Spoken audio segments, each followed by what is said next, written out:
Hi, welcome to Focus. My name is Savitri Lakram, and my guest today is musician Richard Singh. Richard, thank you for being with us here today. No problem. It's my pleasure. Okay, so Richard is here today to promote his new music video, Barbie's Gal. Barbie's gal, Barbie's gal, does break heart. But if you see how she does, why no walk when she walk past me? Richard, tell us about your new music. Well, it's about Barbies and the girls in it. I'm just messing around.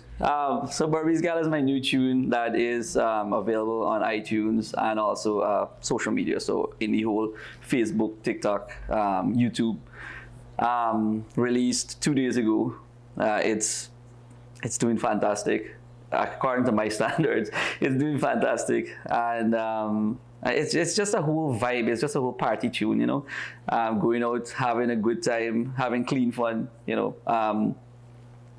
The way the song came, I wrote this song on a plane. So see me about to read a book. I had this book, I can't remember the name, Think Like a Monk, Jay Shetty. And I was like, so I'm flying to London and I was like, this flight is so long. What am I going to do for this whole period by? I said, all right, picture style, let me read this book by. So at least when people pass, they can say, wow, look at that guy, he reading. So I open the book, the first page I read, I say, oh jeez, I want to sleep right now. I close the book down and I was like, let's write a song and done by. And I wrote the song. I came back, spoke with my producer Daryl, and we put it together fairly quickly, and did the video. Had a bunch of friends and family come to the shoot. You were invited. You didn't show up, so I put you on the spot. And Apologies. it's okay. You tell me your dancing shoes get teeth. Yes. Yeah. And we had it was a really good production. And 2 days ago, as I said. So check it out. Barbie's Gal, YouTube, Richard. Okay, so we want to know about the man behind all this music. Tell us about you, Richard. Tell us about Richard behind the scenes. You put me back on the spot here now, but I should get back at me. No, it's cool. It's fine. It's fine. It's fine. What inspired you to start a career in music? I've always been a glorified bathroom singer. To be honest, I've always been a glorified bathroom singer and karaoke singer. So I love karaoke, especially when you're out and you're hanging, and then you just get like them impulsive thoughts, like, hey, maybe we should go do karaoke. It has happened, right?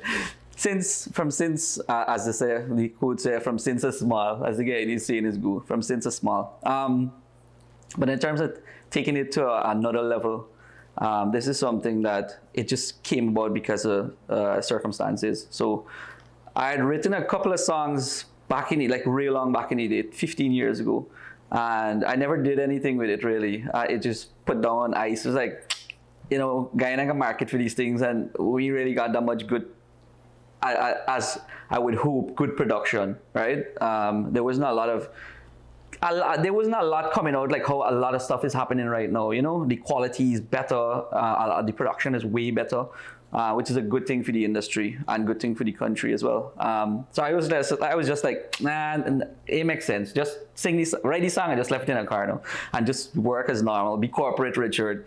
But COVID happened, sadly, and I'm a very social person, so I'm out most of the time. But because of COVID, everybody had to stay home. You had to stay home, you had to lock up and social distance and what's not. And I had an epiphany basically one night, and I said, you know, better come up with better go record some songs. It was like probably going from midlife crisis. So my wife was like, "What you want to sing song for now? But you look, you big. What you want to do this about?" But she was just kidding, of course. She was like, "Yeah, all right, do whatever you want to do. If you can make you stop talk, just do whatever." So I called my friend Daryl Pugsley, very talented producer in Guyana, one of the best, if not the. And Daryl, I called him and said, hey, you could remember me, boy, from back in the day? Daryl said, yeah, I remember you. He was like, yeah, I remember you, because we had met like 10 years prior. And I was like, I got this project, and it's chutney. It's something that I never did before in my life because I'm a huge on rock. Rock music is my thing, right? So I was like, it's chutney. It's like chutney. Daryl, mind you, Daryl never produced chutney before. Daryl don't do this type of thing. Daryl is a man who's do reggae and he's do nice dancehall and nice EDM style music. Simiga with the chutney. Me, Daryl took almost 1 year to make this song. We took like 11 months to do this one song, which was Confessing. And there wasn't any intention behind it. There wasn't any intention behind it. It was just for fun. It's just for love, just for the passion of it. It happened. It blew up. Much to our surprise, we're grateful, humble. And 1 year ago, 1.5 years ago, and here I am, probably 10 songs in. Okay, so your most famous song is Last Night. Yeah. Last night I've been out to this party. That's where I meet up this big auntie. She tell me I'll take care of you, no worry. If you only promise to be my honey, yeah. Na na na na na na na na na na. Everybody know the tune, Big Auntie. Everybody know them Big Auntie run things. Did you expect Last Night to be the hit that it was, and as it continues trending today? Absolutely not. We were going to discard the song. There was a point like 1 day or so, or 2 days before, we said that, this is the final product. I wanted to discard it. I wanted to throw it out because it sung really terrible. Like it was really, really terrible. I was like, I don't like this. I don't think nobody can like this. And we almost threw it out. And there was this like couple hours before we decided that this is going to be the final day we work on this song. And for some reason, we spent about 4 or 5 hours in the studio, and we just keep adding stuff and taking out and try to make it the best version of what we could come up with. And then we were like, okay, well, this song kind of alright, so let me just release it. And mind you, when I released it, I didn't do any. Normally, I do some marketing after post-release. I didn't do any marketing. I didn't advertise it before. I didn't do anything after. I was like, yeah, just put this there. Let me see what will happen. And people snatch this. The people are the real, true ones who make music, eh? The people just snatch it and run with it. And I was like, wow. I was like, I can never believe this. And imagine if I threw it away. No, I did not think that would have happened. Okay. Well, it's here. It's great. We love it. I personally love it. So tell me, what do you hope to achieve through your music? Let me preface by saying everything that I'm doing now in music is extra. And what I mean is I've never expected to do any of this. I never expected for people to listen to the music. I never expected people to hire me for sing for them. Sometimes I even sit down and be like, wow, somebody pay me for sing for them. It's like, wow. It's like, people actually pay me for sing for them. Mind you, this is just the humble part of me, right? But I can't say that I expect anything from it because everything that I have, everything that's happened so far, it's things that I've never imagined that would ever happen. I just can say that I'm grateful and I'm truly humbled. Okay. Whatever happens is extra. Everything else is extra. All right, fair enough. Which artists do you hope to collaborate with in future on a local level, a regional level, and hopefully someday international? Look, there are a lot of good names. There are a lot of good talents in Guyana right now. But immediately collab, I'd have to say Mystic. So Romeo Mystic, that's my brethren. He's so talented. And he was, he's a man, he's got brainwave. Wow, when I say brainwave, I mean it in a good way and it could be taken in a bad way. So he would sing some bad tune and then he can just go mystic as he name and nature. He can just go mystic for a little while on the down low, do your own personal things we gotta do. And of course he has his own business that he's deal with in Barbies. And when he feel as though, hey, I could make back some music, then you can see you resurface again. But now is the time he resurface, he debut. So I'm looking to make music with him. We had a song that we did called Get High. You and me. We is not no equal. I just sing everything, you just sing cheese by chutney rock, choker pop. Even your girl must think I hot. Rocker than the scene with that tune confess. I got all them big auntie undressing. 4 Guyanese, me want play no trini. Always got fresh on me hand when you see me. And we building now we tracks and we beats on the storeroom. Everything we drop on this. He wasn't featured that much on it, but we actually gonna have an official first collab very soon. There's other artists such as this guy Azar. He's up and coming pop artist in Guyana. I know as Guyanese and our culture, we love soca, we love dancehall, we love chutney and these type of things. We love reggae, but we love international pop. So why not like your Guyanese? Why not support your Guyanese? Yeah? Sure. And Azar stuff is next level as a Guyanese artist. So I'm looking to collab with Azar. Actually, there's a song that we're currently working on with me, Azar, and Mystic. It's straight fire. This is the only thing I could say. It's straight fire.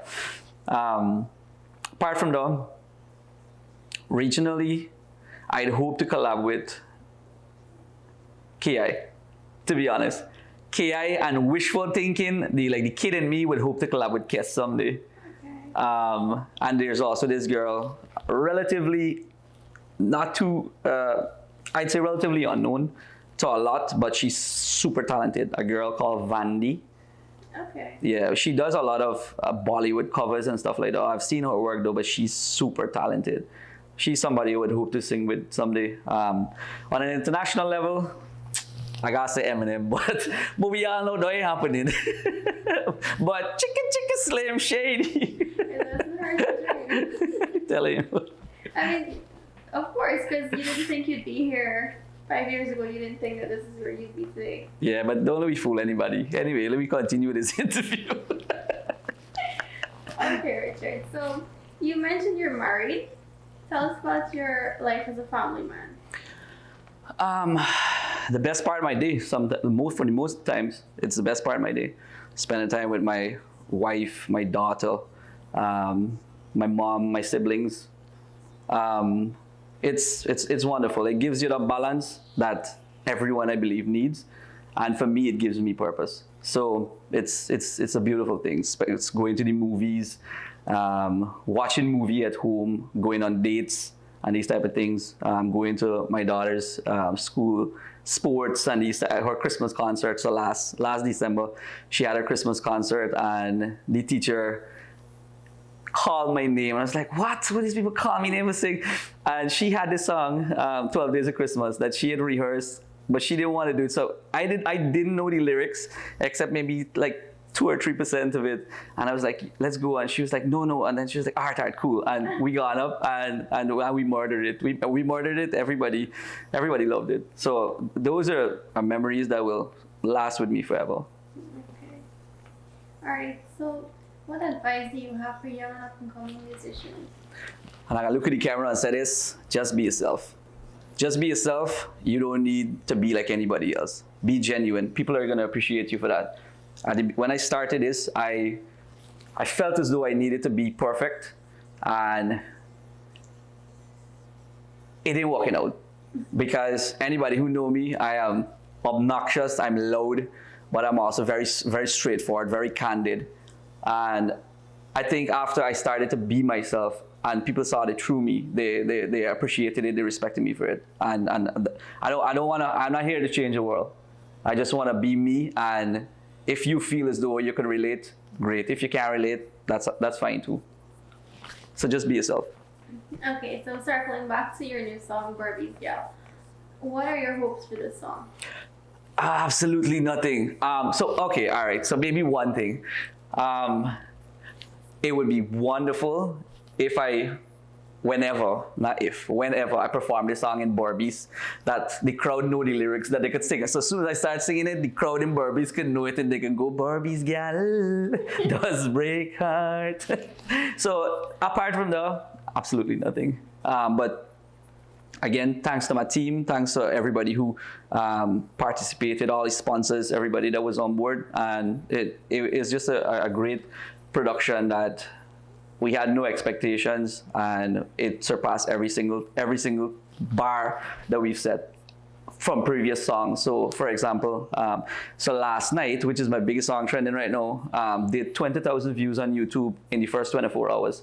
And Barbie's Gal did 21.5 thousand views in 24 hours, which was nuts. So one of my friend called, he was like, Azar called, he was like, yo, this song fire. I was like, for real? I didn't check it. And he's like, yeah, it was bigger than these other rest of the productions that we did. And I was like, wow, there's nuts. So, like I said, we in overtime, we in extra, we in God mode right now, which is so gratifying. Okay. One last thing. Do you ever see yourself entering our local competitions, Chutney Sofa, that sort of thing? Absolutely not. Okay. I don't want to pay people money. I'm kidding. but I think I did, by the way, I did enter local competitions before. There was this thing called GT&T Jingle and Song Competition, and it was the second time they did it. I believe the first person who had won it was Tamika Marshall. So I went to North Georgetown Secondary. She went to St. Joseph. And she won the first one. So I was like, what? Like, me, my small brother, my cousin, Avinash, they were like, yo, we should enter this thing, bro. We can win some money. And you're young, you're stupid, you're naive. They were like, all right, let me go and enter the competition. We can see who wins some money. We got into the show, and I got on stage, I got to sing some NSYNC song. The people was like, okay, sir, thank you, that was it. And when I got home, my little brother, so my small brother, he started this gaff telling everybody around the village, are we friends, are we family, that Richard go into this GT&T competition. And soon as he starts saying digital mix up, boom, come again and blow up. And GT&T shut down. Nothing didn't happen with GT&T anymore after I go and sing. So basically I was the downfall. After the digital cover opened up big again. So it was terrible. But for future competition, I don't see myself doing it, because, to be honest, I'm very strapped for time.